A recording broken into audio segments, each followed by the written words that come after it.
Okay, the Amen. subject that I'm going to discuss tonight ay pinamagatan kong drop it, leave it, and let it go.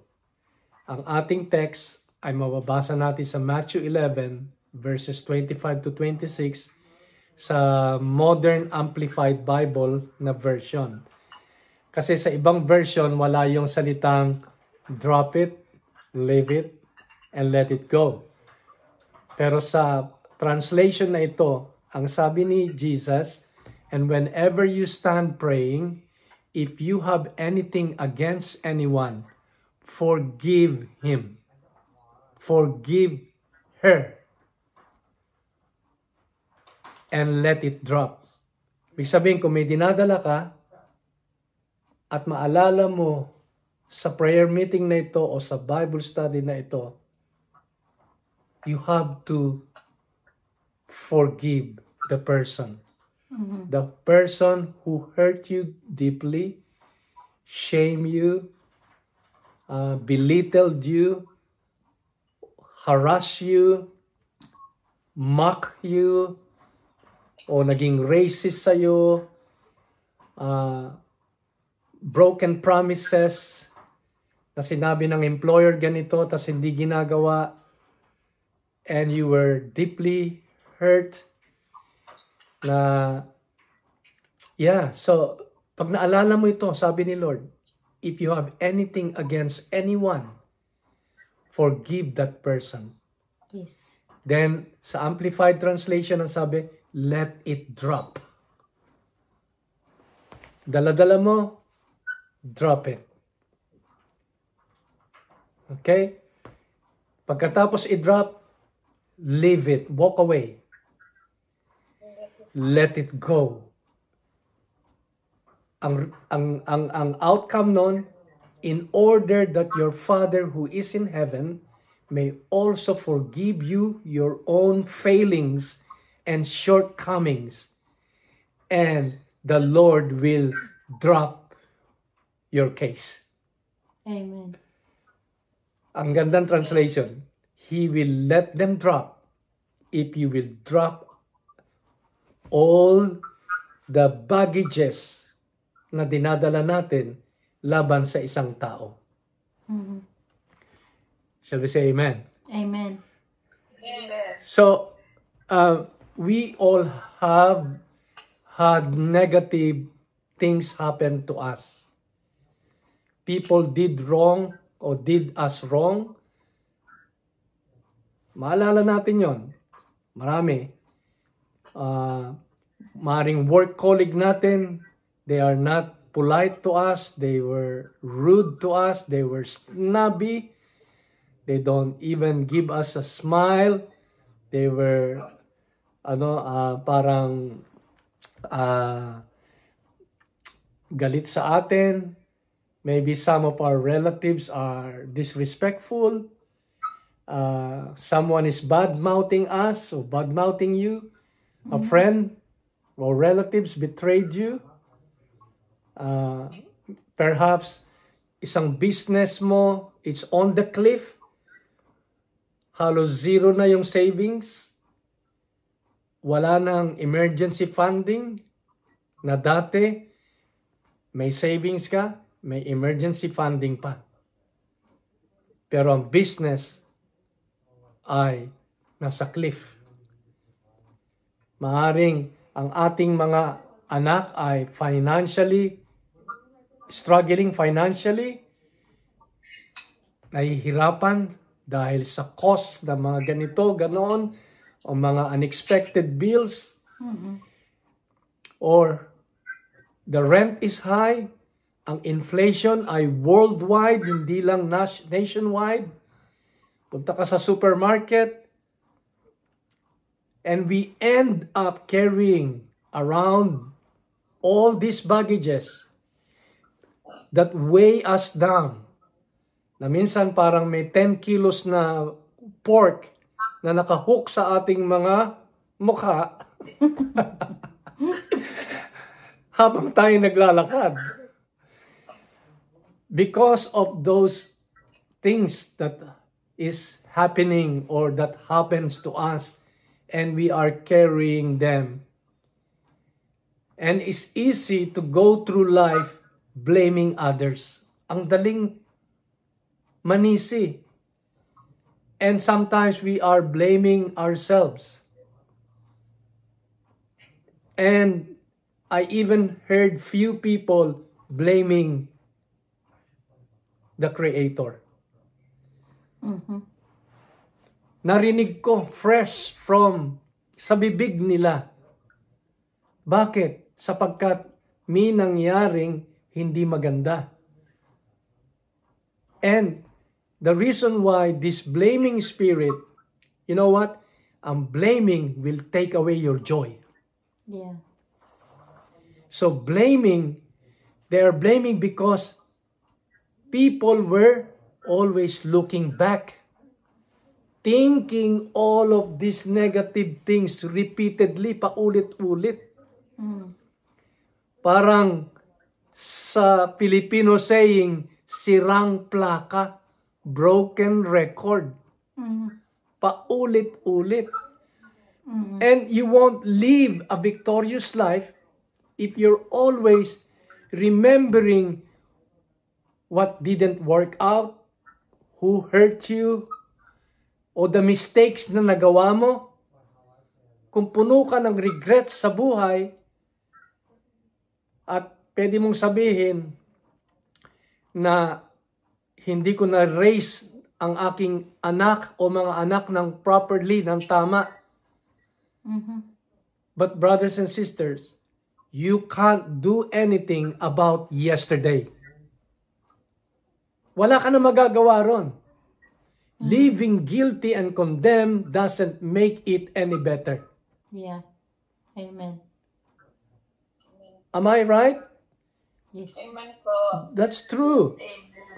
And you know what? One of the best things we can do is drop it, leave it, and let it go.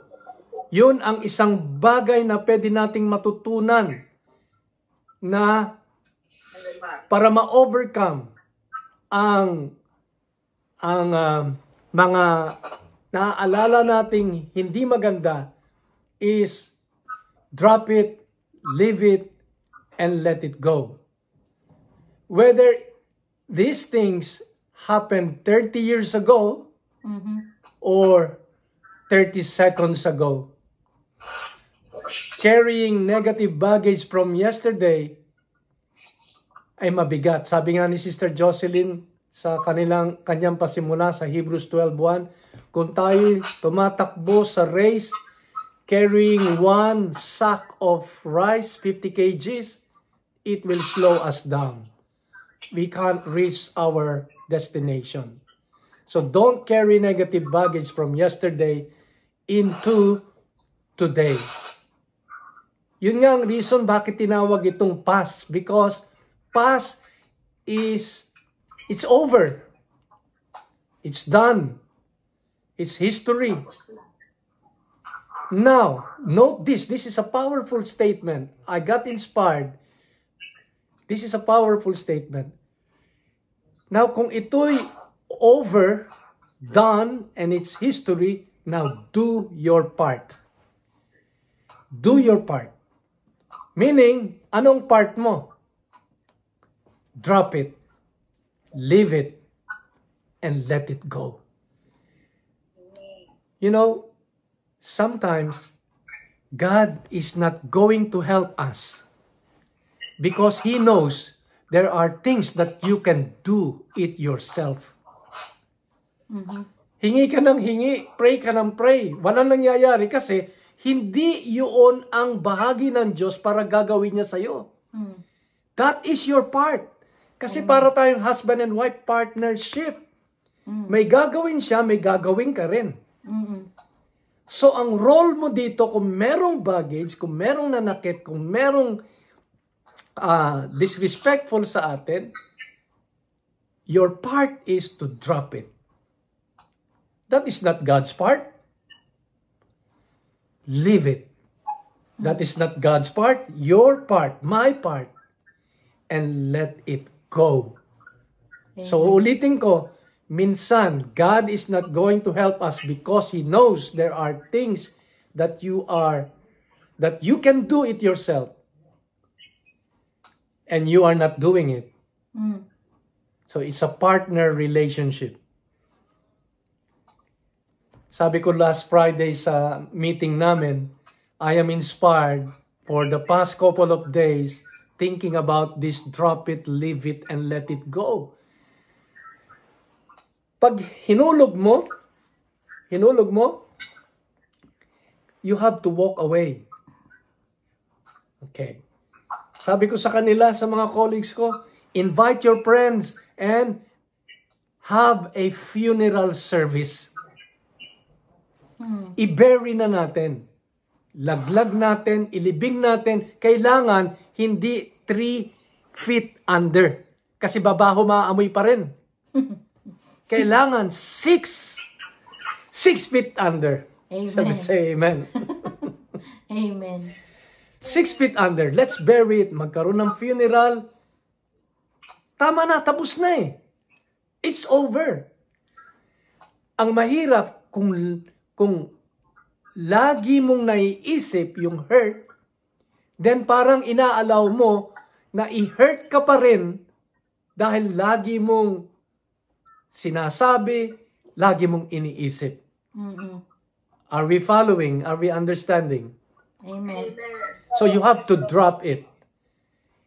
And if you'll get rid of that negative baggage, hindi lang na mararamdaman mo na i-release yung heaviness sa yung dibdib.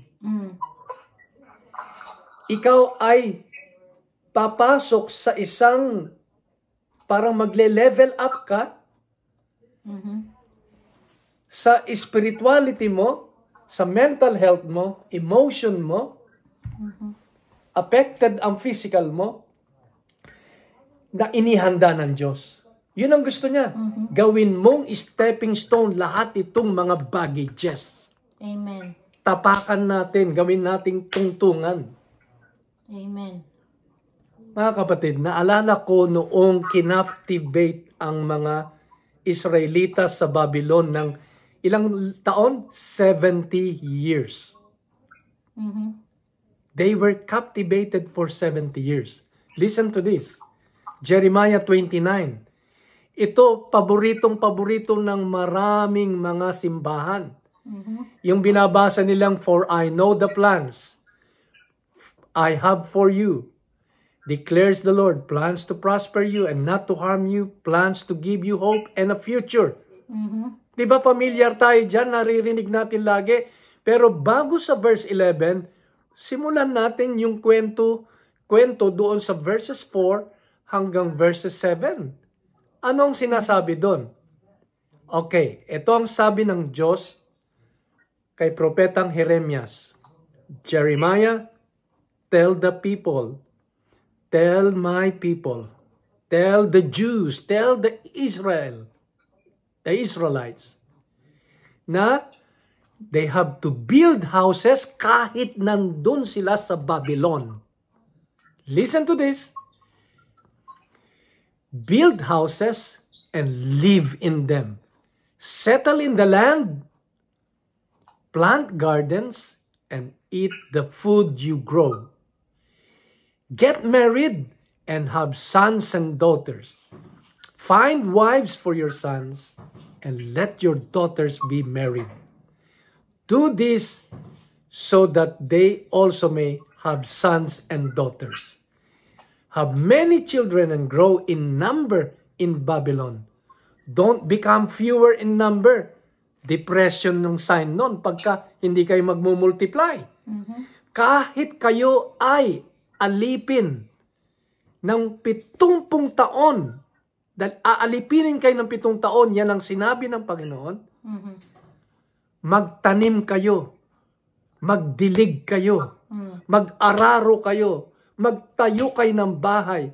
Ibig sabihin, do the normal stuff. Do the normal things. Chin up. Cheer up. Move forward. Carry on. Harvest the plants. harvest yung tinanim natin. Magpakasal, magmultiply. Hindi yung dahil puno tayo ng problema, hindi na tayo gagalaw. Mhm. Hindi na tayo magtatrabaho. Mhm. Hindi na tayo matutulog. Depression. Hindi na tayo makikipag-usap. Hindi na tayo mananalangin. Mhm. Hindi na tayo a-attend sa Bible study kasi puno tayo ng problema. Mhm. Wow! Mhm. The mind of the Lord is different. God is testing them and God is encouraging them. Kahit nasa gitna kayo ng problema, I will prosper you. Mhm. This is my plan for you. But do your part. Mhm. You have to do your part as my children. Partnership, brothers and sisters. Mhm. Hallelujah. Praise God. You know what? Na-share ko to sa mga colleagues ko last Friday kasi bawat isa, they were asking us to share Proverbs. Dahil ang mga Maori mahilig sa Proverbs, meron silang mga fakatoki kung tawagin.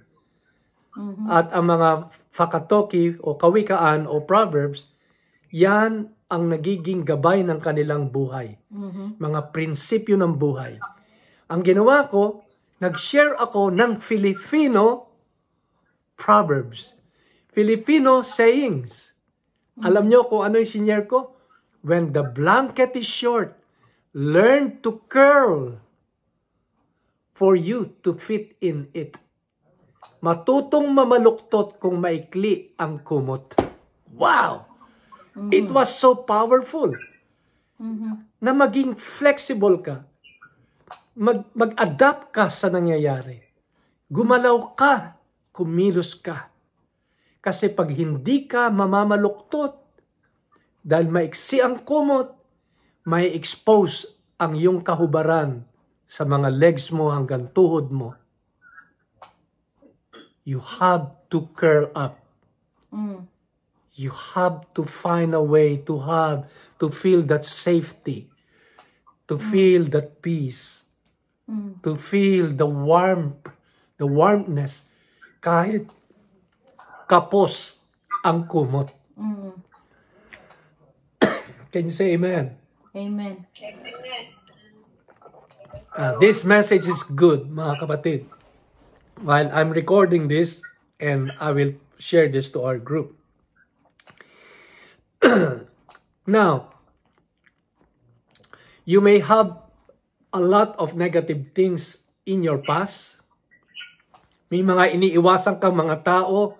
Pupunta ka sa supermarket, sa Pack and Save, sa Countdown, punta ka sa isang place, parang nag-iisip ka, oh my goodness, drop it! Leave it! And let it go. Kung nagkamali ka, if you made mistake, you are not defined by your past. Mark that word. You are not defined by the rumors. Kinakalat nila ganito, ganito yung taong yan. You are not defined. God is your vindicator. Amen. Ang Diyos ang iyong saksi. Ang Diyos ang iyong vindicator. You know what? The past is a preparation, or the past is a stepping stone if you will drop it. Did you hear me? You are prepared by your past. Past is a stepping stone if you will drop it. Maaaring hindi mo ma-realize, but you will come out stronger, better, more faith, more confidence, greater experience, more of Him. Amen. More inspiration, more revelation. Pakiramdam mo lagi milyonaryo ka. Amen.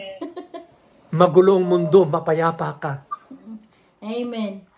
The world is falling apart, but there is an inner peaceful atmosphere in your hearts and in your mind. Praise God. So brothers and sisters, if you will drop it, you will see that it is not a setback. It is a setup from God. Amen. Agree tayo, di ba? Katulad si wife, kami, ang mga anak namin, tayong lahat, tines ang ating ministry, tines ang fellowship, challenge. Ha? But mga kapatid, hindi to setback. This is a setup.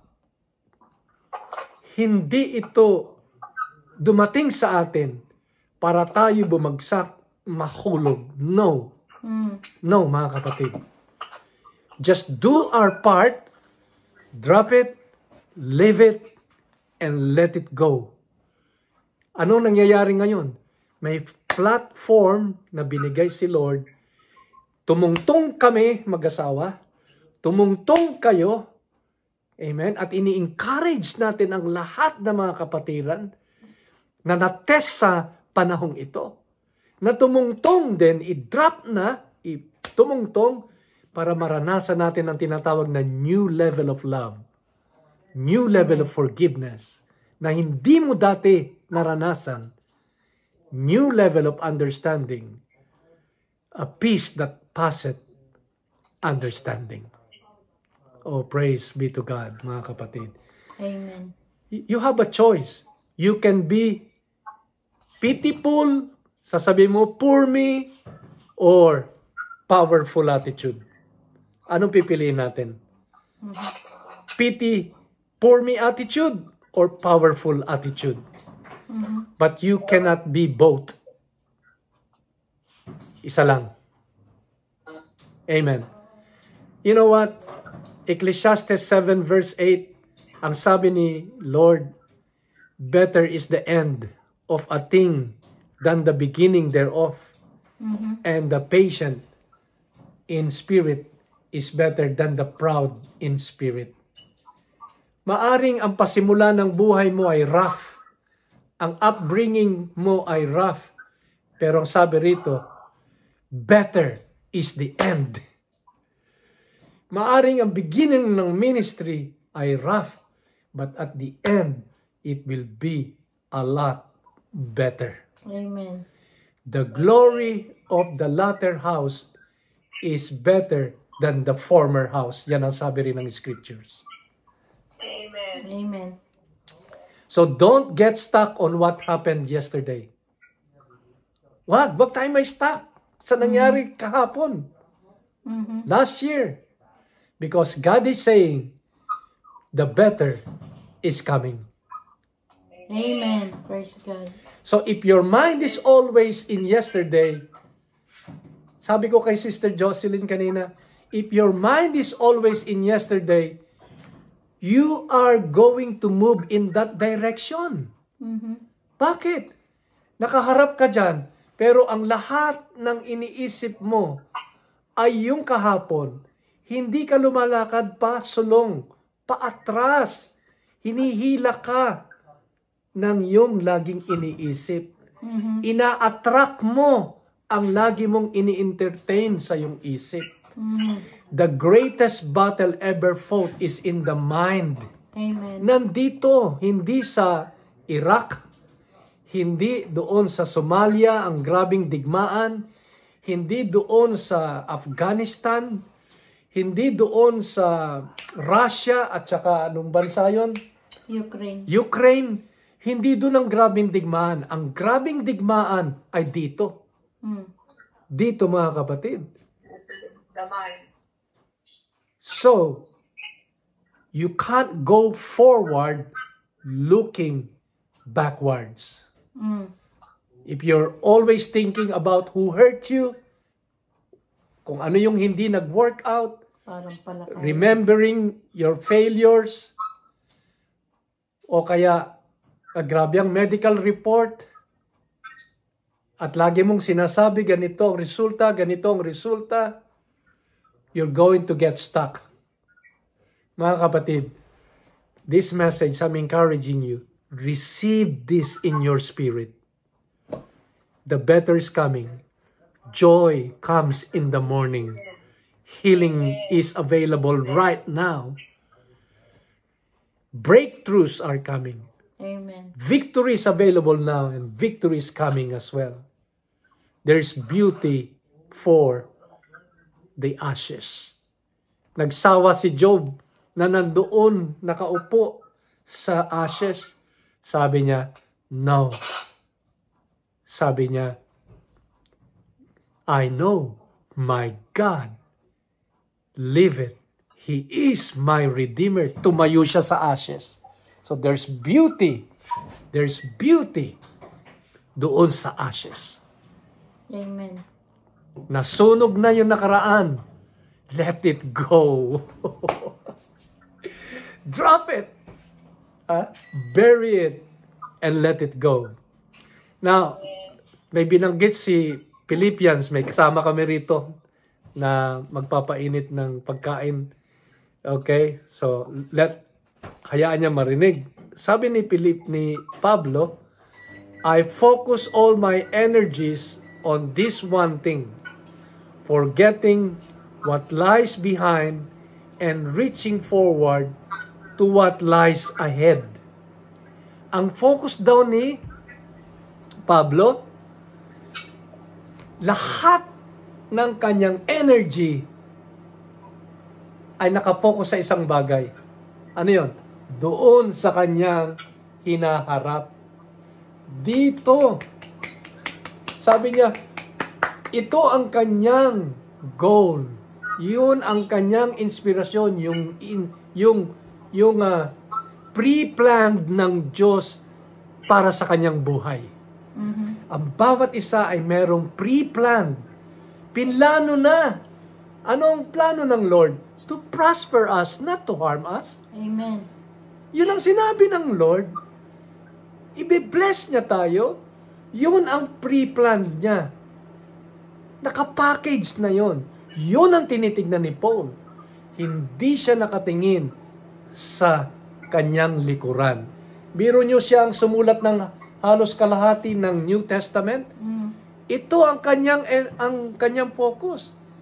Pag-igihin ang pagsusulat para sa iglesia ng Panginoon.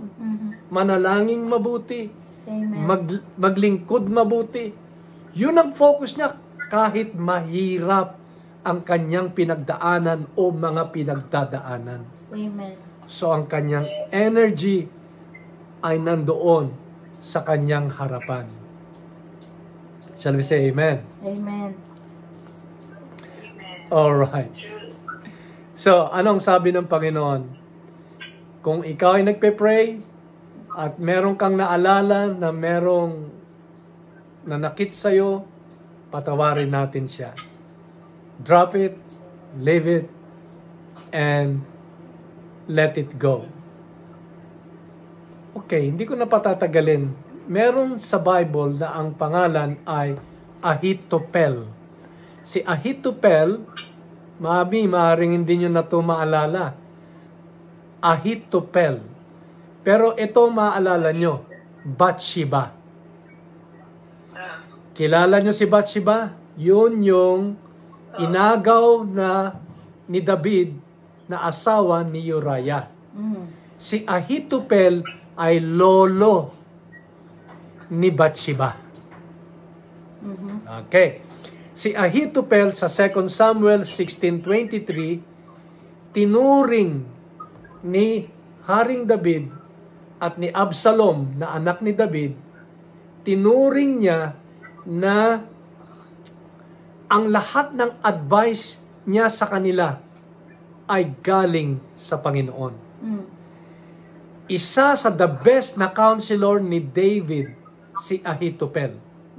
Okay, merong nangyari. Anong nangyari? Si Absalom ay umalsa laban sa kanyang tatay. Okay? Ngayon, noong umalsa si Absalom, tumiwalag kagad si Ahithophel kay King David. kinampihan niya si Absalom at pinayuhan niya kung paano niyang pababagsakin ang kanyang tatay at ang kaharian ng kanyang tatay. Hiyain mo ang tatay mo. Gahasain mo ang lahat ng kanyang mga asawa sa publiko. Dahil pagka ganun ang ginawa, ibig sabihin, ang kapangyarihan dati ay nawala na.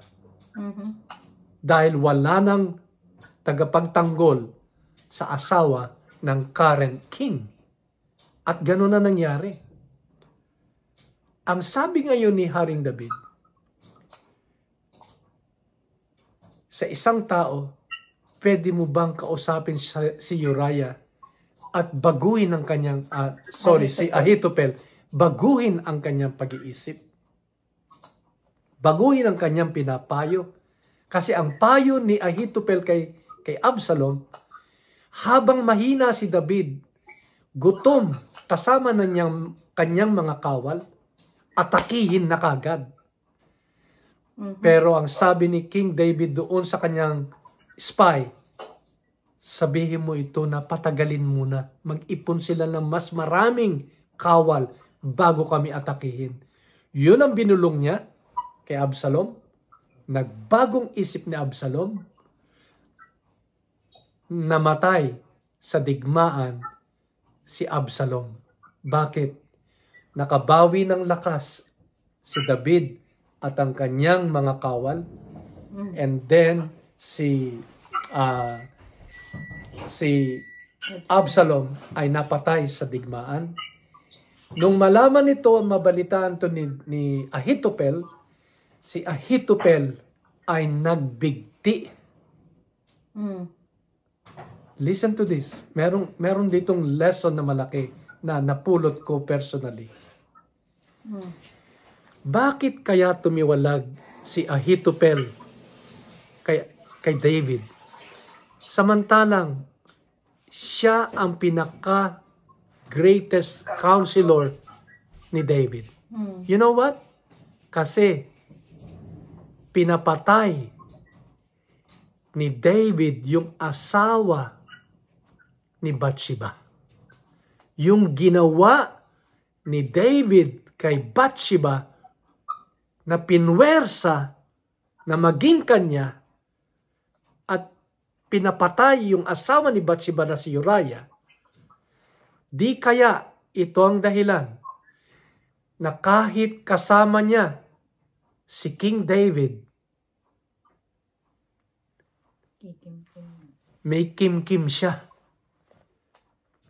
It is simmering inside him. Yung puot, galit, kumukulo laban kay David. This might be the reason, brothers and sisters, na tumiwalag siya. At si Ahithophel minsan ay tipot larawan ni Judas sa bagong tipan. At si David ay tipot larawan ni Jesucristo. At si Jesucristo ay tinawag ding anak ni David sa bagong tipan. Mga kapatid, ayokong mangyari ni isa sa atin na magkimkim, magtanim. Mabigat yan. Baka at the end, matulad tayo kay Ahithophel. Yun ang dalangin ko sa lahat ng mga kasama natin. Sa lahat ng mga dati nating kasama. Dalangin ko, Panginoon, alam kong ika'y laging mahabagin at laging sariwa ang iyong habag tuwing umaga. Amen. Maaring sabihin mo, Jerry, I think hindi mo ako naintindihan. Maaring meron kang katuwiran na sinasabing, bakit ganito? Bakit ito nagbuntis? Asawa ko hindi nagbuntis. Bakit sila nanganganak? Ba't kami hindi nabigyan? Maaaring sabihin mo, bakit yung nanay nitong isa na may cancer gumaling, pero yung nanay ko, tatay ko, hindi gumaling? Bakit? Minsan mga kapatid, meron tayong mga hindi makukuhang kasagutan. Kailangan matutunan nating tanggapin na merong mga tanong na hindi natin maiintindihan. Hindi natin masasagot. Sa Proverbs 25, ang sabi, verse 2, we honor God for the things He keeps secrets. Entitled ang Diyos na magtago ng mga sikreto. Hindi lahat ipapahayag sa'yo. Ang gawin mo na lang, tanggapin mo, pasalamatan mo siya, leave it, drop it, and let it go. Yun ang pinakatamang formula na nais ng Diyos na gawin mo. Yun ang part mo, hindi ito part ng Diyos. Ito ang part ko. Ito ang part ni Mrs. Ito ang part ng bawat isa sa atin. Drop it. Leave it. And let it go. Noong 1881, matatapos na ako, ang 20th President ng Amerika, ang pangalan niya ay si James Garfield. 6 months lang siya nag-serve. Siya ay binaril sa likod. Na-save ng mga doktor ang kanyang buhay. Pero hindi makita kung nasa saan naroroon yung bala sa likod niya. Noong mga panahong yun, Mami, natatakot ang mga medical science. Paniniwala nila na pag hindi makita yung bullet, mamamatay yung tao. Ang nangyari, sinergery siya na paulit-ulit na sinergery dahil hinahanap nila kung saan naroroon yung bala. Naghahanap sila ng malinaw na kasagutan. Ito ang kahinaan ng scientist. At minsan nagiging ganun po tayo. Hindi na tayo lumalakad sa pananampalataya. Lumalakad tayo sa flesh and blood by sight, not by faith. Minsan hindi ipapakita ko saan naroroon ang bala. Alam nyo nangyari, merong isang lalaki na nakaimbento ng isang device, si Alexandra Graham Bell. Itong electrical device na ito, umaasa sila na malolocate ang bala. Pero hindi successful. 2 months later, namatay si President Garfield. Hindi dahil doon sa original gunshots wound. No. Dahil nagkaroon ng infeksyon that came from all the probing around. Dahil gusto nilang malocate nasaan ang bala. Nasaan ang bala? Nasaan ang bala? Nasaan ang bala? Nasaan ang solusyon? Mga kapatid, if you're always probing around your hurts, around your wounds, around your failures, nai-steer yung wound, magkakaroon tayo ng infection. Ang encouragement ko sa lahat, you have to turn it over to God. Sabihin natin sa Panginoon, Lord, we don't understand bakit ito nangyayari. Thy will be done. Lord, I will stop. Keep probing around. Ayoko na. Suko na ako. Ginawa ko ng lahat. Lord, narinig ko tong message. Sa gabing ito, narinig ko. Kinakausap mo ako. Ihinto ko na ang probing around. My life is in your hand. I trust you, Lord. Amen. Don't be like Ahithophel. Kinimkim niya. Don't be like those doctors and scientists na matay si President Garfield. Hindi dahil sa original gun wounds, kundi dahil sa infeksyon. Kaka-probe, kaka-search. Sometimes, you have to live it. Amen.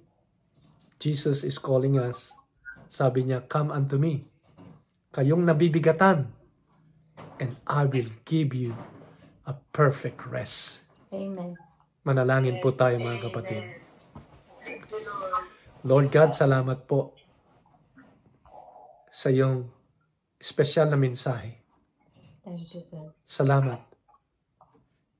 Nababasa mo ang bawat pahina ng aming buhay. Walang naitatago. Yes, Lord. Bawat kasukasuan, bawat sulok ng aming utak, pag-iisip, puso, aming espiritu, ang aming diwa, ang aming motibo, ang aming intensyon. Nakikita mo, Lord, Yes, Jesus. ang lahat ng ito. Yes, Lord. Hindi namin nakikita.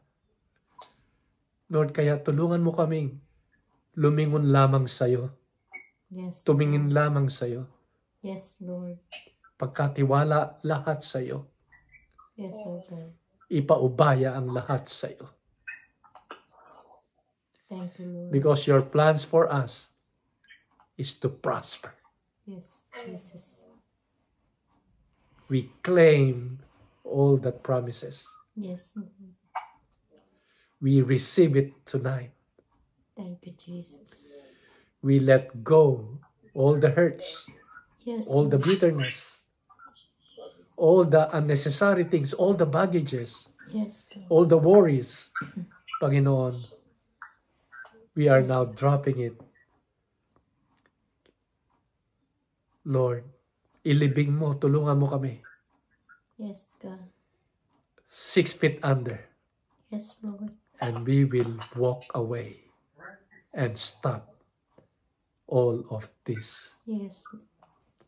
So we can step into a higher level Yes, God. at makuha namin ang plano mo sa aming mga buhay.